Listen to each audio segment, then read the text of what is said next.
Okay guys, 2012 GMC Savannah. It's a van and you hear an echo in here. Sorry about that. You can show it if you want. Caleb's like, oh, there's an echo and it's gonna be bad. Whatever. The echo is the van. Misfire is the complaint. I just entered the engine computer and let's see what codes we have first. P0300, of course. So that's not telling me what cylinder, it's just saying a cylinder. This is very common in this range on this model, like GMs in particular. You can have a single cylinder misfire, a constant single cylinder misfire, and it ends up throwing a 300 code, which is like the computer doesn't know which one it is. Very common, but 300 is the code. Then we have a theft deterrent, key incorrect. I don't care about that. We're attacking this misfire. Let's go back. I'm pretty sure that we have misfire monitors that we can look at on this. Yeah, misfire data. Yeah, cylinder 1 history has 11,690 misfires. History are the ones I'm worried about right now. If this is my car, let's say, here's an example. My son Bo is driving to the beach in 2 days in my Silverado. If that truck's misfiring, I'm gonna give him a scan tool to take, so he has a car. But if he got on the phone with me, it's like, Dad, it's a P0300. Next thing I would have him do, go to the misfire history and tell me which one has the most misfires. And it's very, very clearly cylinder number 1, which is nice too for us because we don't have to take the doghouse off maybe to troubleshoot this misfire. We can go right to coil number 1, which is driver's side on this. But yeah, looks like cylinder 1 misfire, maybe plug, maybe a coil, maybe a wire, could be an injector, could be compression. But anyway, to back up what I was saying with Bo, I would be like, all right, Bo, well, put a spark plug and a wire on cylinder 1 and let's cross our fingers that you can get home. I mean, that's kind of how I would handle that. Going a little further for us here, I'm putting the pedal to the floor, crank it over. It should cut injection pulse. We're just gonna listen to it, listening to the cadence of the engine. Oh, shit. Hang on. Exact same time the guy next to us started his truck, so we need to wait till he goes away. Thank you, sir. All right, pedal to the floor, listen to it.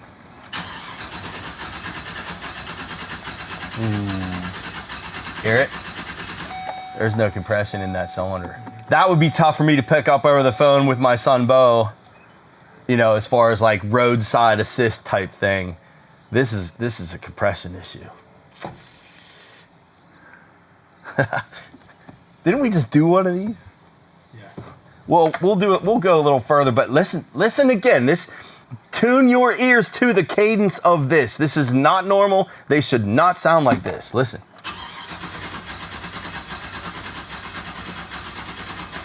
Like we could headbang to that. We've done that before, right? You can hear, listen one more time.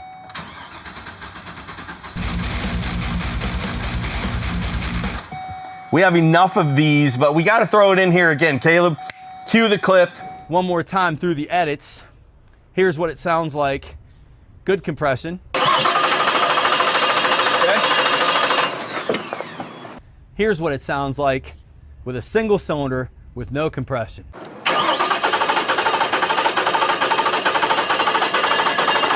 Okay, so you hear that the difference between good compression engine and one with a single cylinder with no compression. That particular one was on a van and it was a V6 and it cranked a lot faster than this one. But get used to that sound. This is a compression problem. This is and which cylinder? Most likely cylinder number 1. Let's start it and watch the misfires. Immediately counting on cylinder 1. All right, so what cylinder do we look at first? I know. Cylinder 2. No, cylinder 1. Cylinder 1. So these misfires, just to talk about these for a second, they're typically a 200 cylinder firing event. Actually, it's still rough. I was gonna say that misfire feels like it went away.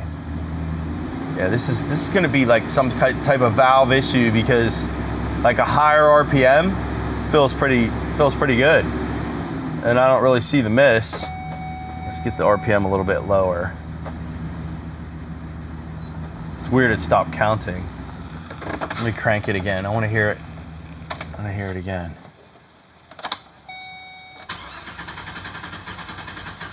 Did you hear initial cranking? It was good for a second, and then it got bad again.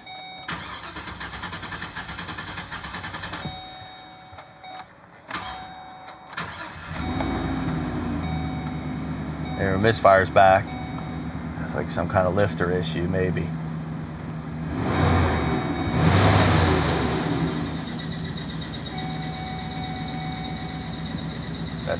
And that squeak isn't good either. This is some type of mechanical problem. Like, honestly, we're done. Like, what's next? Is it, you know, valves? Is it lifter? Is it, yeah, I just don't really care. I don't care. This is gonna need engine mechanical work. Some of you in our last one that we did recently had mentioned fuel injector, you know, could that be a possibility, and that, you know, you're dumping fuel and it's cylinder wash. Absolutely, cylinder wash is always something to consider.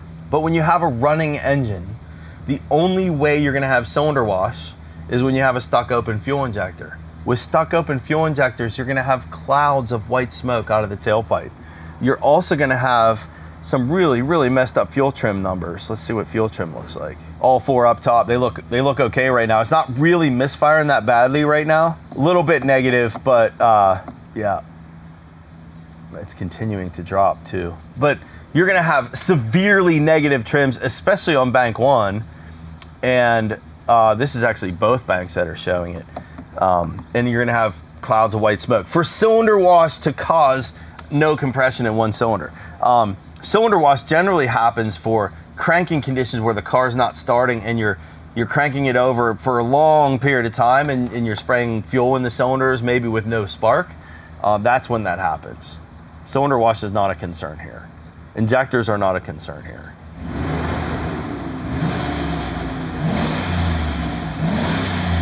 It's not misfiring under snap throttle either.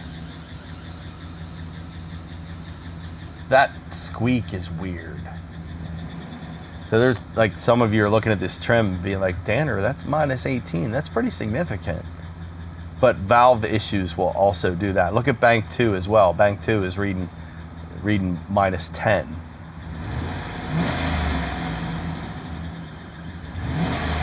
There's a rattle here too that we have going on. I don't know. Now that it's been running, listen to it again. Clear flood crank. The first initial crank.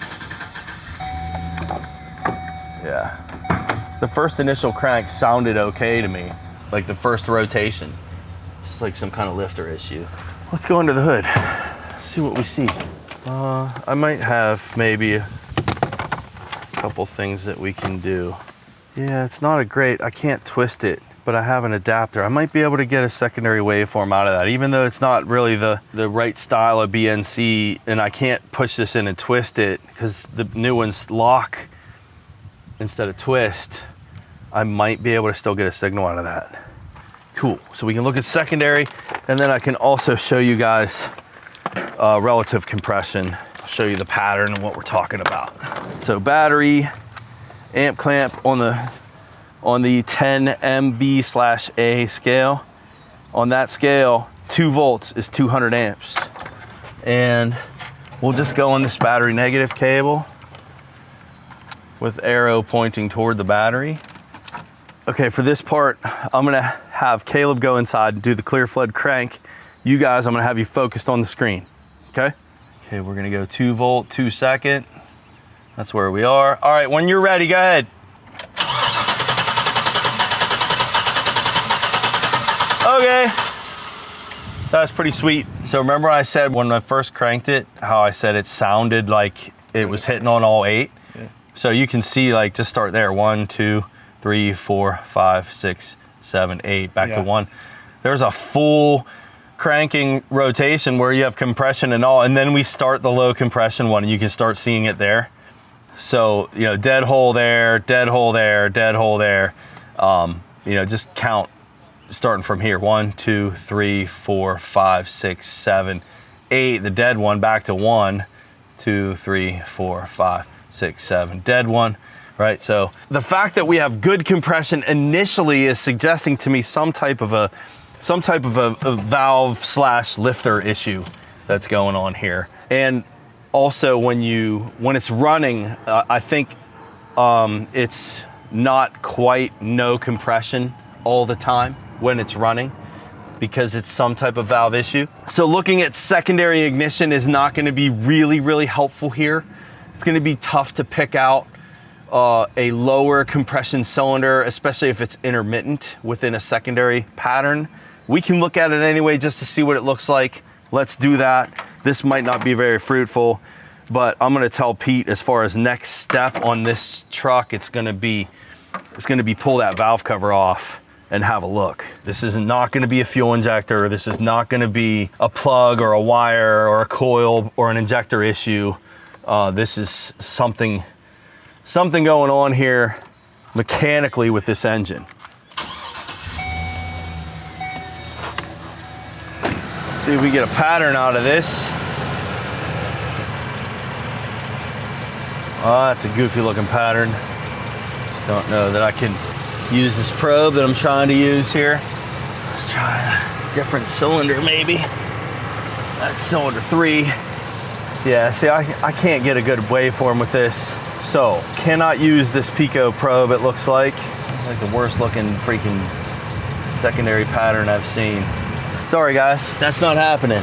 I do not have the right stuff to show you ignition patterns at the moment. I mean, I could pull the Pico out and the laptop out and show a pattern there, but when you're talking about lower compression issues, secondary waveforms generally look pretty good, especially if there's some compression in the cylinder, which there is. Right now, it's not even really misfiring. So yeah, I think from that standpoint, I'm just not gonna waste time doing that. I'll just tell Pete we got a mechanical problem and have at it, man. Pull the valve cover off, see what you got, go from there. If you want to, old school method, put air in the cylinder, listen for air out of the exhaust, out of the intake, out of the valve cover. Out of the intake is going to be an intake valve, out of the exhaust will be an exhaust valve, out of the valve cover is going to be a piston ring issue. So yeah, at least you guys learned what a compression loss sounds like, and I showed you how to do a relative compression test with an amp probe. You can also get creative and synchronize these with, different cylinders and figure out, based on firing order on the waveform itself, what cylinder it is. But I like the Misfire counter was good enough for this engine to do that. We have lessons on this. I'll put some links in here on other videos we've done on compression testing.